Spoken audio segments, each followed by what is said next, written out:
¿Qué es ser pedagogo?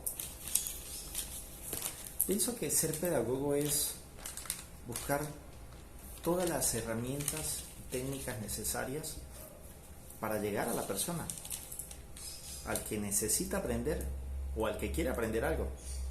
Pero también es conectar con esa persona, porque las herramientas y las técnicas cubren una parte, pero conectar con el aprendiz, eso lo hace un pedagogo.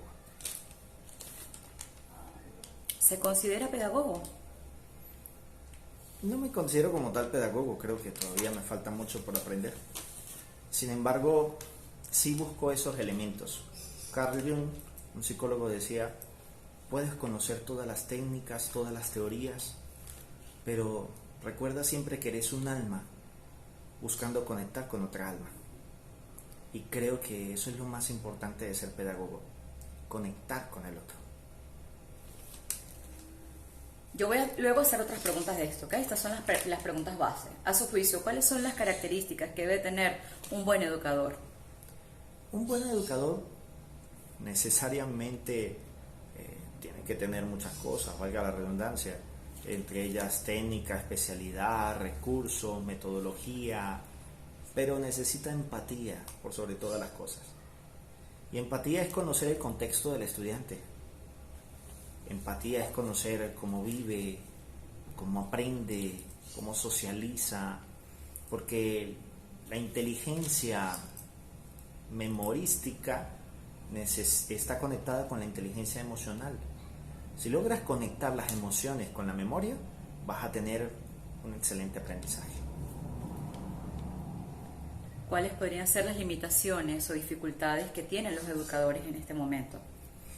Creo que las limitaciones más grandes que tienen los educadores hoy día, o que tenemos los educadores, es el especializarnos, el poder prepararnos más, el poder formarnos para brindarle calidad al estudiante, porque el estudiante se merece calidad, pero también el docente merece calidad, y eso hace falta bastante. ¿Trabaja en alguna investigación científica? ¿En cuál? Si está trabajando, si la respuesta es positiva, ¿en cuál? Actualmente estoy trabajando en una tesina de una experiencia suicida con un cuadro depresivo y de confluencia. Es un trabajo más de campo. ¿Por qué la docencia? ¿Por qué educar? Porque usted es sacerdote. ¿Por qué estudiar la licenciatura en educación? ¿Por qué estudiar psicología? ¿Por qué la docencia? ¿Y por qué estudiar una licenciatura? Ya después, una vez que tienen una vez que es sacerdote, que es licenciado en teología, estudia educación, mención filosofía, luego saca psicología. ¿Por qué la docencia? Porque además enseña o les toca enseñar en el seminario o en este instituto donde usted hace de coordinador, que prepara, ahora sí, eso. Bueno, ante la pregunta ¿por qué la docencia?, yo respondería ¿por qué no? Si la docencia es la esencia de nuestra vida como ser humano, todos los seres humanos estamos llamados a transmitir. Cuando conecto con otro, transmito, enseño algo. El otro aprende de mí y yo aprendo de él. Eso es la docencia, que obviamente es necesario técnicas, metodologías y demás. Bueno, eso es parte del paquete. Pero, ¿por qué no? Todos estamos llamados a ser docentes. Justamente en estos estatutos sinodales que dice la Iglesia en el Táchira se renueva en espíritu y verdad, que es correspondiente al segundo sínodo diocesano, en cualquier página al azar aparece la palabra educación.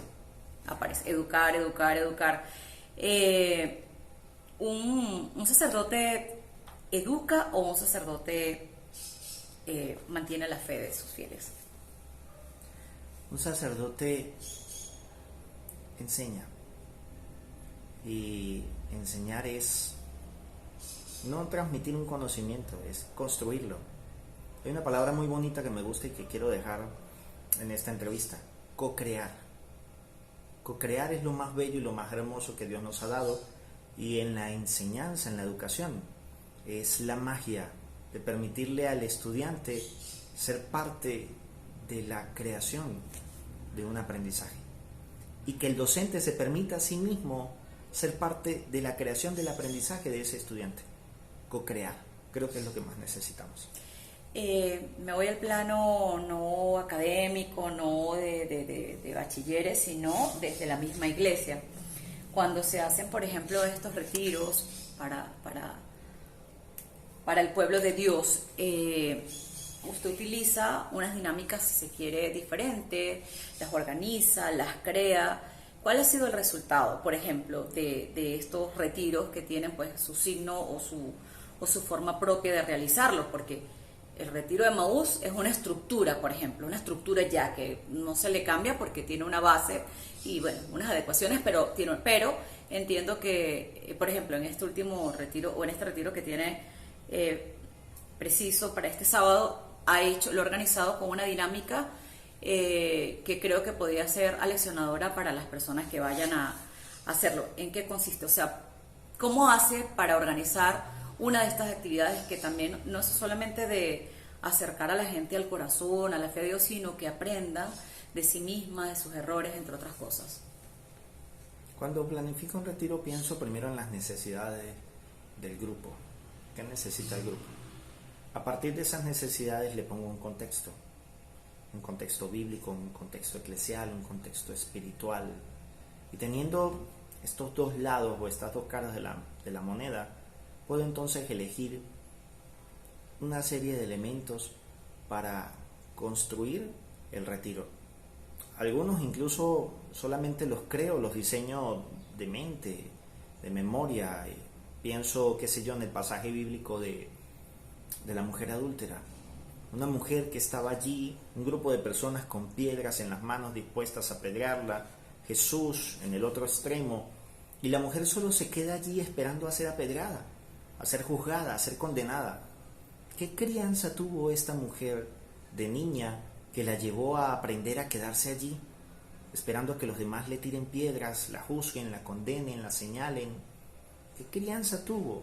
Y cómo Jesús se conecta con esta mujer y le dice que ni siquiera él la condena. Cómo la levanta y le permite hacer un ajuste creativo a su realidad de vida y co-crea con ella un momento de esperanza, de amor, de misericordia. Pienso en esos pasajes y me permite construir una serie de técnicas, de dinámicas que, basados en estos textos, puedan propiciar la misma experiencia para otras personas. ¿Y cuál ha sido el resultado? Porque estoy hablando de algo que va a suceder, pero ya ha hecho otros que seguramente le ha dado su sello personal o su sello particular. ¿Cuál ha sido la experiencia de esto, el resultado, pues? Bueno, el resultado de esta próxima convivencia no lo sé aún. De los anteriores. El resultado de los anteriores me parece que ha sido bastante positivo, satisfactorio. La gente, los participantes no solo conectan con lo que queremos principalmente, con Dios, conectan con otros. Se dan cuenta que en el otro también está Dios. Se permiten mirar al otro, porque en muchas ocasiones no vemos al otro. Vemos lo que tiene el otro, pero no lo que es el otro. Y es algo que me encanta también buscar cuando construyo una convivencia, un retiro. El poder conectar con el otro desde lo sencillo, desde su esencia. Usted, no sé si el término correcto sea que aprovecha los conocimientos psicológicos para trabajar en su grupo, en la formación de los diferentes grupos con los que usted trabaja. Sí, aprovecho. A ver, tengo mayormente 3 elementos: la teología, la filosofía y la psicología. Y los aprovecho los 3 junto con la docencia. Es como un jugar, porque tengo herramientas, entonces puedo colocar los elementos psicológicos a convivencias, a retiros, como también puedo incluso en sesiones de terapia integrar, cuando el paciente lo necesita, elementos teológicos, de religión, de espiritualidad, cuando el paciente lo necesita. Es tener un botiquín, un kit bastante completo para atender lo más importante a lo que estamos llamados los seres humanos, la necesidad del otro. Porque si el otro necesita perdón, tú puedes dárselo. Y si no lo necesita, no tienes por qué obligarle a acercarse al perdón si no está preparado aún. Usted está estudiando una especialización psicológica, en psicología, pero su ámbito de formación es el católico, el religioso. ¿Cómo adecuarse a los nuevos tiempos, a las nuevas tecnologías, sabiendo que las mismas personas, sobre todo con los chamos, con los adolescentes, con los más jóvenes, que son audiovisuales? O sea, ¿cómo hacer ese híbrido para que el mensaje llegue, para que la educación llegue, para que la formación llegue? Bueno, en esta especialidad estoy con bastantes muchachos y eso es bueno porque te permite como persona más que actualizarte, conectar con ellos, no desfasarte en el tiempo, no volverte una persona ahí toda diacrónica que no sabe qué hacer o cómo llegar al otro. El otro te dice cómo lo necesita. Hace unas semanas atrás di una clase, era filosofía, pero en psicoterapia.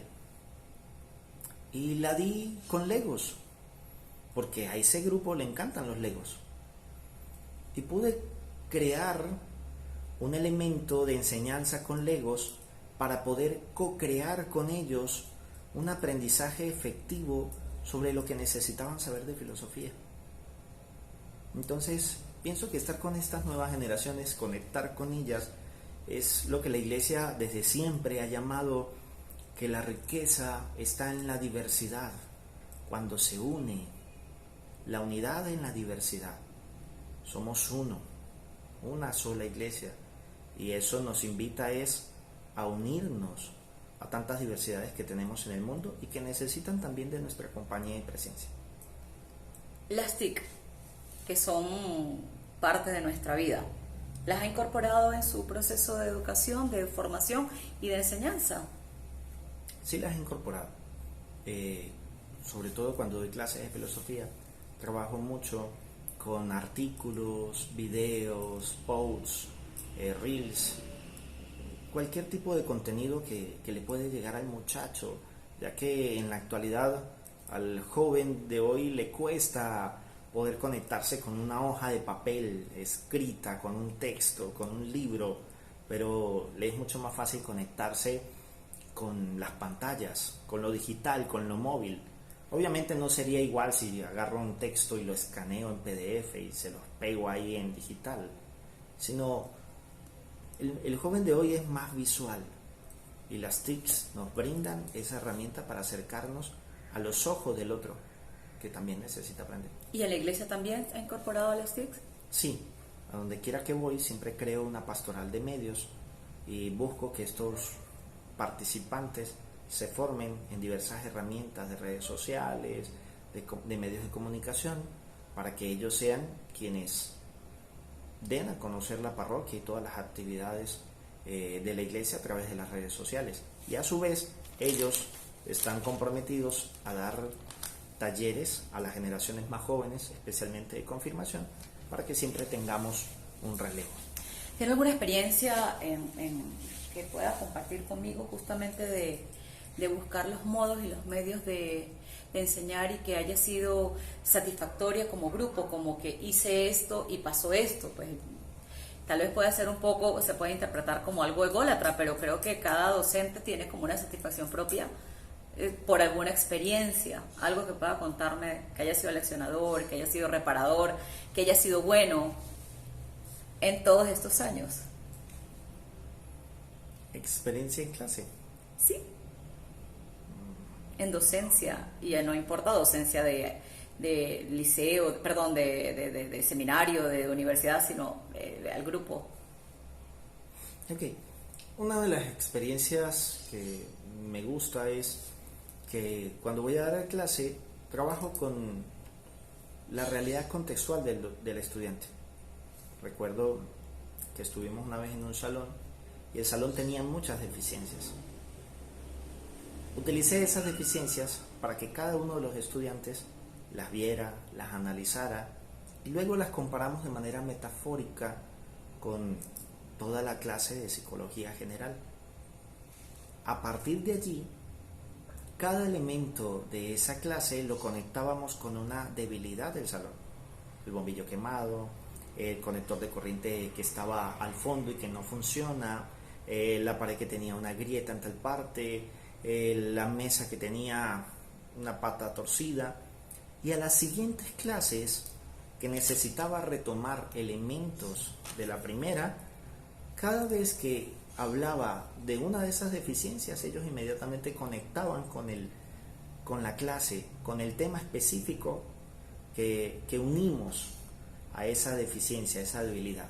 Les hablaba a ver qué recuerdan del bombillo que está dañado. Ellos inmediatamente decían, bueno, hablamos de la somatización y de cómo el cuerpo pues no miente, es capaz de expresar todos los malestares que hay emocionalmente en una persona. Y, o sea, lograron guardar en cada debilidad del área del salón un aprendizaje que vimos en esa primera clase. Me voy a la parte religiosa. Generalmente los textos de la iglesia son como abstractos, son como no son fáciles de codificar para muchos. En justamente eso que usted prepara, o ese material que prepara en el Instituto Diocesano Pastoral Arias Blanco, tuvieron que adecuar el lenguaje, las cosas para poder llegar a todas las personas posibles. Sí, la directriz de Monseñor fue hacerlo totalmente sencillo y que pudiera ser digerible para las personas. Y hay un profesor que siempre nos insistió mucho en eso, Monseñor Temiño Díez, Feliciano Temiñez. Él siempre decía, atrévete a hacer fácil lo difícil. Así que cada vez que tenemos en el ámbito de la iglesia algún tema que es muy difícil, buscamos hacerlo papilla, hacerlo digerible, sencillo. Y uno de los elementos más fáciles que la iglesia nos ofrece es la etimología de las palabras. Cuando conocemos la etimología de las palabras, de los conceptos, y eso lo logramos comparar o conectar con una metáfora, con una parábola, con un cuento, con un relato, a la persona siempre se le queda. Además que esa fue la técnica que Jesús utilizó y le funcionó muy bien. Uno de los aspectos en los que usted ha hecho referencia o que ha subrayado es conocer el entorno, el contexto. Dice un periodista que para ser buen periodista hay que ponerse en los zapatos de los demás. Pues me parece que no es solamente el periodista, sino también cualquier profesión, en este caso el educador. Ponerse los zapatos significa ser condescendiente con un estudiante, conocer su contexto y es decir, a lo mejor, oye, pobrecito, o oye, y apoyarlo. Es decir, cuando conoces el contexto, ¿qué es lo que tratas de establecer al conocer el contexto del estudiante? Conocer el contexto del estudiante no es para sentir lástima. Conocer el contexto del estudiante es para conectar con sus necesidades. El docente necesita saber cómo aprende, qué habilidades, qué capacidades tiene el estudiante para aprender. A veces creemos que todos aprenden escuchando o leyendo, pero el aprendizaje hoy día es múltiple, se aprende de muchas maneras. Y por eso se habla tanto del aprendizaje constructivista. Y he hablado también en esta entrevista de co-crear. Conocer el contexto del estudiante te permite a ti co-crear con el estudiante un aprendizaje significativo, que eso es mucho mejor que sentir lástima de la situación del estudiante. Es poder brindar las herramientas de aprendizaje necesarias y adecuadas para que él o ella puedan aprender. Pero los estudiantes en este momento viven en un país como Venezuela con muchísimos problemas, problemas económicos, problemas sociales, políticos, entre otras cosas. Inclusive seguramente tienen la mejor intención de estudiar y se les va la electricidad, por ejemplo. Entonces, ¿cómo justamente siendo un docente estimular al estudiante para que no se vaya, para que siga, pese a todas las dificultades, cuando pues tienen un entorno, un contexto bastante adverso? Y eso es lo que nos hace mejores docentes. el ser capaz de dar respuesta a tantas adversidades juntas. Porque el estudiante ve a los docentes como ese faro de luz en medio de tormentas, en medio de oscuridad, de dificultades. Y como el docente es ese faro de luz, necesita también abrirse, ser flexible a nuevas experiencias de aprendizaje. Si no hay luz, puedes hacerlo a mano. Si no, vamos a extender el plazo o vamos a hacer la actividad en el salón. A veces nos encasillamos en que tiene que ser un ensayo de 3 páginas o de 300 palabras, listo y punto. Y si no es así, entonces no sirve porque son mis parámetros. Pero ¿son tus parámetros como docente los que necesitas transmitir al estudiante? ¿O puedes regalarle un abanico de estrategias y de oportunidades para que él se las brinde luego a otro? Esa era la pregunta que se me había ido. Ajá, estoy estudiando un doctorado en pedagogía. ¿Cuál es el proceso, el consejo que puede darme en este justamente proceso de formación, en mi proceso como docente, en mi proceso de enseñanza o de enseñar? En tu proceso de formación, el consejo que puedo darte o la orientación más significativa es: no te canses de aprender. Aprender es parte elemental de la vida. Creo que si nos cansamos de aprender, dejamos de vivir y empezamos más bien a codepender de nuestras limitaciones. En la parte de docencia, de enseñanza, conectar, porque cuando tú conectas te permites aprender del otro. Y en la parte investigativa, conocer siempre los detalles cualitativos. A veces pensamos que la mejor investigación es la que nos da datos cuantitativos, números, pero la vida no son números, la vida son experiencias.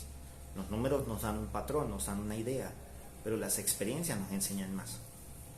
Ten en cuenta eso. Muy bien. Tenemos unos 22